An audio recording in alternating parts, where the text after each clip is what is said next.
Le phénomène de l'insalubrité reste d'actualité dans le Grand Libreville. Nul besoin de le décrire. Une bonne partie des habitants de la capitale gabonaise et ses environs cohabitent avec des tas d'ordures. La décharge de Mindoubé est arrivée à saturation avec des conséquences sur l'environnement et la santé des populations. Il faut agir vite, raison pour laquelle le Premier ministre de la Transition, Raymond Dongsima, suivant les instructions du président de la Transition, Brice Clotaire Oligui Nguema, a présidé une séance de travail avec les membres du gouvernement et les entités concernées par la question. Il est important qu'on puisse mettre fin à l'exploitation d'une décharge publique sauvage qui pollue notre environnement et qui affecte la santé de nos populations. Donc le chef de l'État a vraiment insisté pour qu'on puisse accélérer la réhabilitation, la sécurisation de cette décharge de Mindoubé. C'est un processus qui est déjà engagé depuis un certain temps avec des partenaires, des bailleurs de fonds internationaux.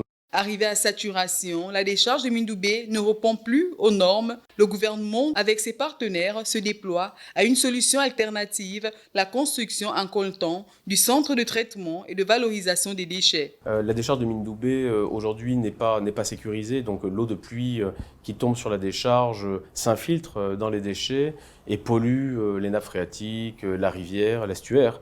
Et donc il est prévu effectivement que l'on puisse la sécuriser.